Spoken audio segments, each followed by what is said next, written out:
Hello, नमस्कार। स्वागत है आपका क्रिएटिव एजुकेशन जीके के यूट्यूब चैनल पर। और जैसा कि आपको पता है, अपन यहाँ पर जीके की चर्चा करने वाले हैं।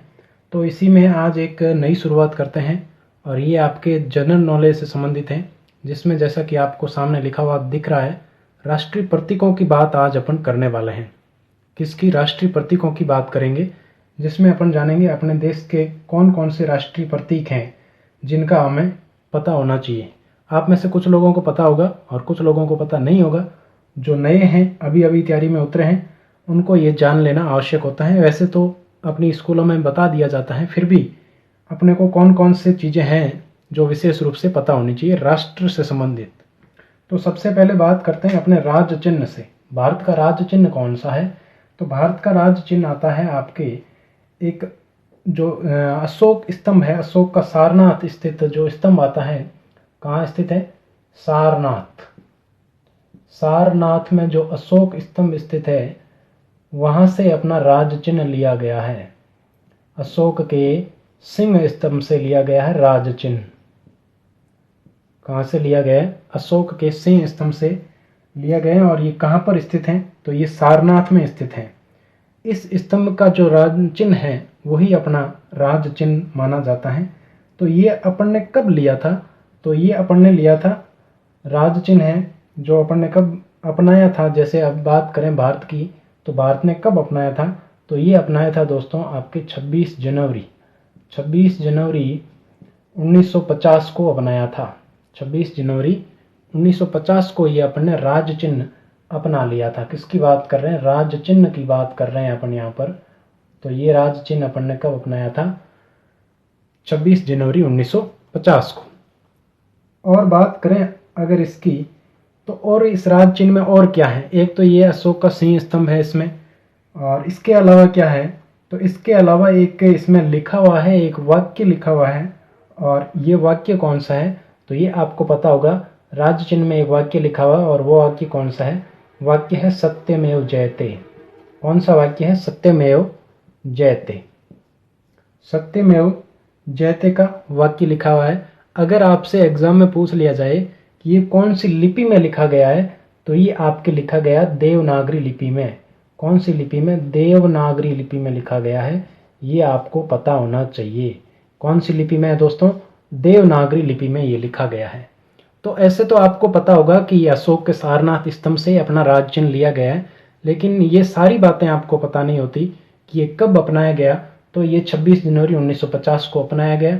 इसके जो वाक्य है इसका क्या है? सत्यमेव जयते है।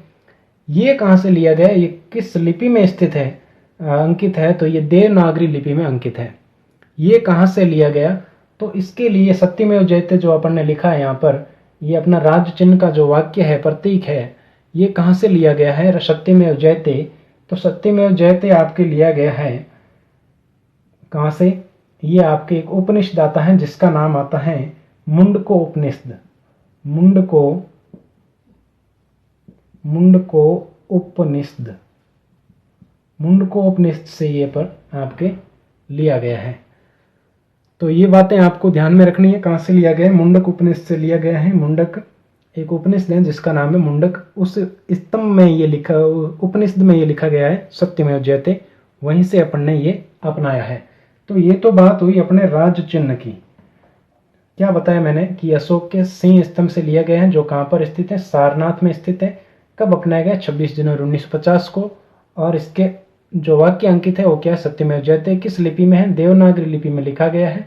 और ये मुंडक उपनिषद से अपन ने लिया है। अब आगे चलते हैं, बात करते हैं एक और बात जो राष्ट्रीय प्रतीक है, अपना राष्ट्रीय गीत की बात करते हैं। राष्ट्रगीत कौन सा है उसकी चर्चा अपन कर लेते हैं यहाँ पर। तो राष्ट्रगीत आपको सबको पता होगा, राष्ट्रगीत अपना वंदे मातरम आता है। कौन सा है राष्ट्रगीत? नेशनल सॉन्ग जिसे कहते हैं राष्ट्रगीत। तो राष्ट्रगीत अपना कौन सा है? वंदे मातरम। कौन सा है? वंदे मातरम। राष्ट्रगीत आता है अपना वंदे मातरम। और ये आपके सर्वप्रथम कब गाया गया था? तो ये आपके 1896 में गाया गया था राष्ट्रगीत। कब गया था? 1896 में। राष्ट्रीय नेशनल कांग्रेस है उसका एक अधिवेशन हुआ था कलकत्ता में, उस अधिवेशन में ये गाया गया था प्रथम बार। तो ये आपको पता होना चाहिए, कलकत्ता अधिवेशन में गाया गया था। अधिवेशन किसका था? राष्ट्रीय नेशनल कांग्रेस, जो अभी कांग्रेस है वही पहले राष्ट्रीय नेशनल कांग्रेस हुआ करती थी, नेशनल कांग्रेस। इसका अधिवेशन भारतीय राष्ट्रीय कांग्रेस, जिसको शॉर्टकट में INC कहते हैं, इंडियन नेशनल कांग्रेस, इसके 1896 में हुए कलकत्ता अधिवेशन में ये राष्ट्रगीत प्रथम बार गाया गया था, वंदे मातरम। ये किसके द्वारा लिखा गया? तो ये तो आप सबको पता होगा, ये बंकिम चंद्र चटर्जी के द्वारा लिखा गया है। किसके द्वारा? बंकिम चंद्र चटर्जी के द्वारा ये लिखा गया है। ये बात तो आप सभी को पता होगी। तो ये आपके राष्ट्रगीत से संबंधित हुआ। तो अब आपको दो चीजें क्लियर हो गई कि राज्य चिन्ह क्या है, अशोक के सारनाथ स्तंभ से लिया गया है, और राष्ट्रगीत क्या है, वंदे मातरम है, ये तो पता होगा। लेकिन ये प्रथम बार कब गाया गया? 1896 में। ये बात मैंने आपको बताई, और ये तो आपको पता ही था कि बंकिम चंद्र चटर्जी के द्वारा ये लिखित है। अब बंकिम चंद्र चटर्जी के द्वारा ये सिर्फ वंदे मातरम लिखा गया था या कहीं और से लिया गया? तो बंकिम चंद्र चटर्जी की एक कृति आती है, और उस कृति का नाम है, यानी कि इनकी एक रचना है, कृति है, और उनकी जो कृति है उनका नाम, कृति का नाम है आनंद मठ। क्या नाम है? आनंद मठ। इस आनंद मठ से ही आपके वंदे मातरम है वो लिया गया है। तो ये बातें आपको पता होनी चाहिए अतिरिक्त रूप से राष्ट्रगीत के बारे में। अब आगे चलते हैं, बात करते हैं इसके अलावा। राज्य चिन्ह की बात अपन ने कर ली, राष्ट्रगीत की बात अपन ने की। अब चलते हैं राष्ट्रगान की तरफ। तो राष्ट्रगान तो आपको पता ही है, जन गण मन है, ये सबको पता है। लेकिन इसके बारे में कुछ विशेष बातें अपन यहाँ पर करने वाले हैं। तो राष्ट्रगान कौन सा है? राष्ट्रगान, राष्ट्रगान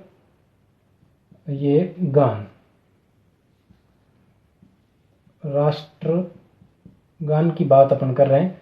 तो राष्ट्रगान आपको पता है जन गण मन का हिंदी संस्करण है। ये आपके मूल रूप से बांग्ला में रचित था। मूल रूप से किस में रचित था? बांग्ला भाषा में था। और बांग्ला भाषा का जो हिंदी संस्करण है वो अपन ने अपनाया है। बांग्ला भाषा का हिंदी संस्करण, यानी कि हिंदी रूप अपन कह सकते हैं, हिंदी ट्रांसलेट कह सकते हैं, ये अपन ने राष्ट्रगान के रूप में अपनाया। ये किसके द्वारा रचित है? तो ये भी आपको पता होगा, रविंद्रनाथ टैगोर के द्वारा ये रचित है।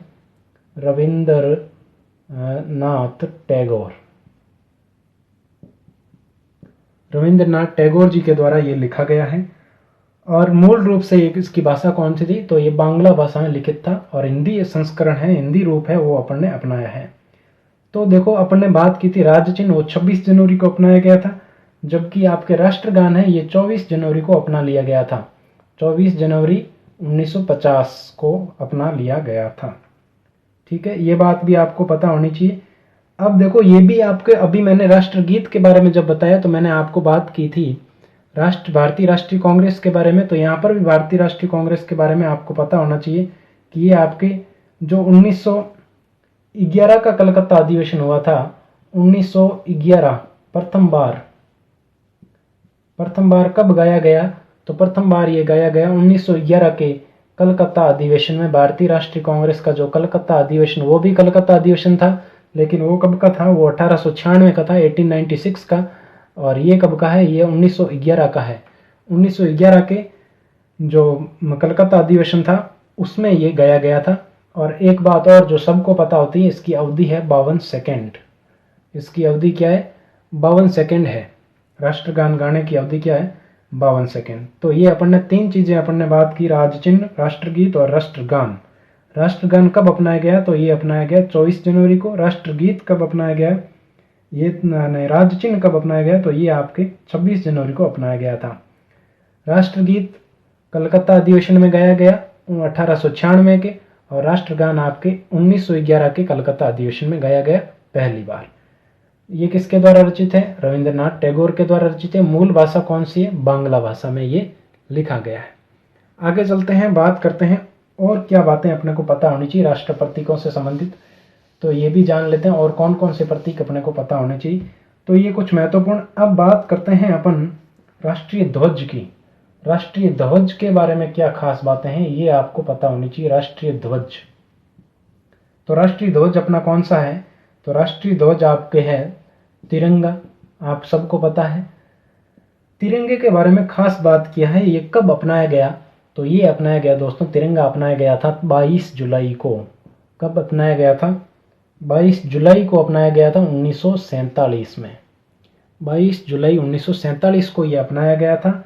और इसको डिजाइन किसने किया है? तो इस तिरंगे का डिजाइन किया है वेंकैया ने, पिंगली वेंकैया ने।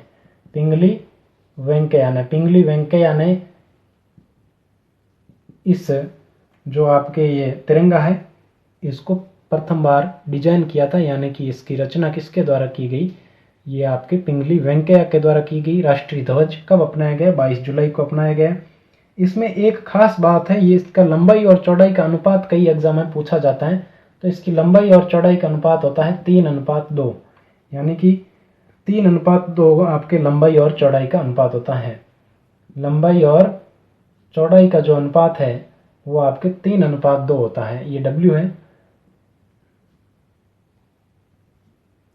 लंबाई और चौड़ाई का अनुपात कितना होता है? 3:2 होता है। ये आपको पता होना चाहिए। इसमें 3 पट्टियां होती हैं, 3 रंग होते हैं, नीले रंग का चक्कर होता है जो भी आपके अशोक के सिंह स्तंभ से लिया गया है। ये भी आपको पता होगा।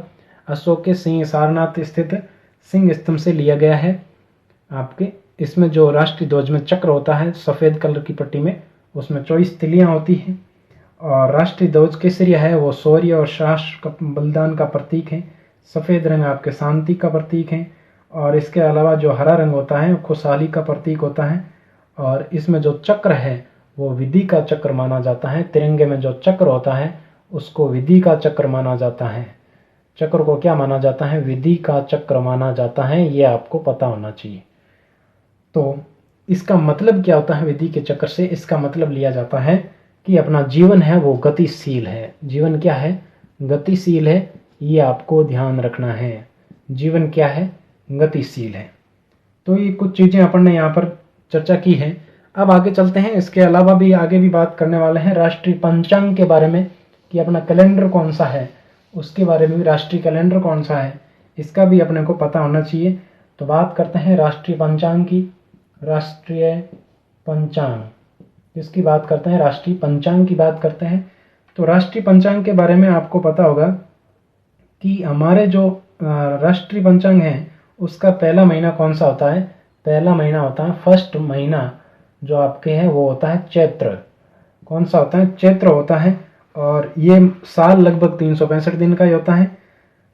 लगभग ये आपके 22 मार्च लगभग क्या ये 22 मार्च 1957 को अपन ने राष्ट्रीय पंचांग के रूप में अपनाया था। कब अपनाया था? तो ये अपन ने अपनाया था 22 मार्च को। 22 मार्च 1957 को ये अपन ने राष्ट्रीय पंचांग अपना लिया था। तो ये आपके शक संवत के किस पर आधारित है? ये शक संवत पर आधारित है। ये आपको पता होना चाहिए। शक संवत पर आधारित है। इसके अलावा आपको पता होना चाहिए कि शक संवत आपके किसने प्रारंभ किया था?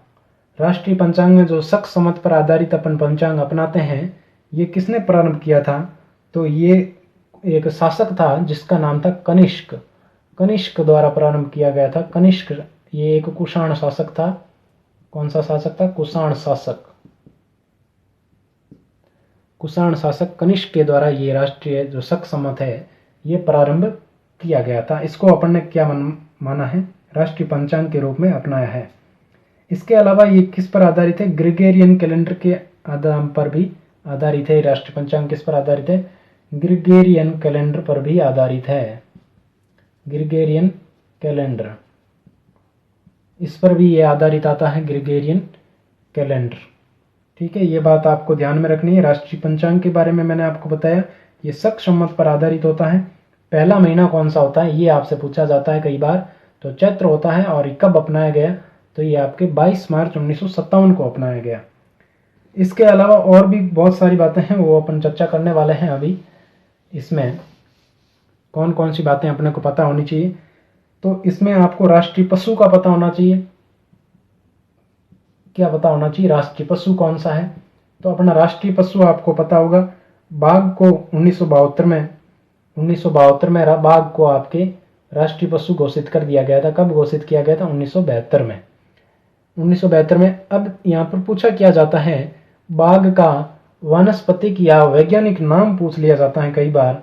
तो ये आपको पता होना चाहिए बाघ का वैज्ञानिक नाम होता है पैंथेरा टाइग्रिस, या क्या बोल सकते हैं इसको, पैंथेरा टाइग्रिस लिनायस।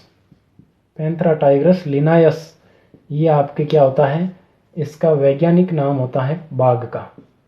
बाघ का वैज्ञानिक नाम क्या होता है, पैंथेरा टाइग्रिस लिनायस। तो इसको अंडरलाइन करना जरूरी है क्योंकि अपन लैटिन भाषा में नहीं लिख सकते। ये जो भी वैज्ञानिक नाम होते हैं ये लैटिन भाषा में होते हैं, ये आपको पता होना चाहिए। ठीक है।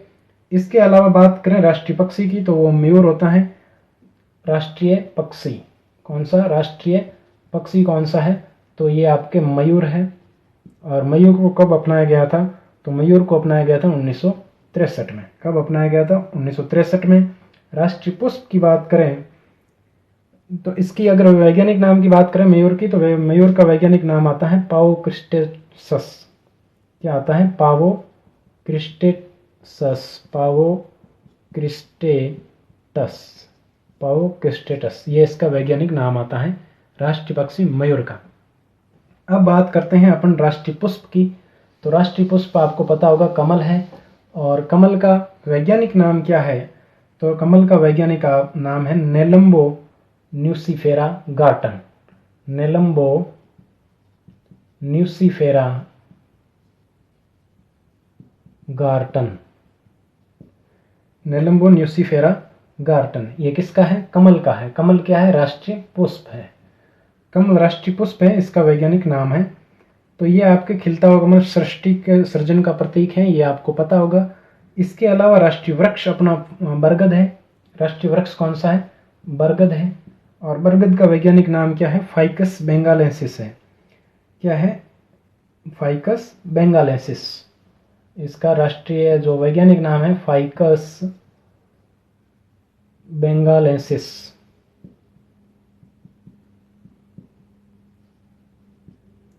इसका वैज्ञानिक नाम है बरगद का फाइकस बेंगालेंसिस। इसके अलावा राष्ट्रीय फल आपको पता होगा, आम को माना जाता है राष्ट्रीय फल, और इसका नाम है Mangifera, Mangifera indica, Mangifera indica. इनको अंडरलाइन करना जरूरी होता है।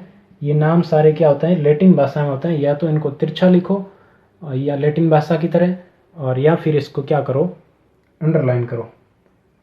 और भारत का राष्ट्रीय जो जलचर है वो माना जाता है गांगे डॉल्फिन को, और राष्ट्रीय नदी आपके गंगा है। ये चीज़ें तो आपको पता होनी चाहिए। तो ये अपन ने बात की है राष्ट्रीय प्रतीकों की। तो आपको उम्मीद करता हूँ कि आपको पसंद आया होगा, और पसंद आया तो लाइक कीजिए, चैनल पर नए हैं तो सब्सक्राइब कीजिए। आगे भी इसी प्रकार की जानकारी हम आपको देते रहेंगे। धन्यवाद, गुड बाय, मिलते हैं अगले सेशन।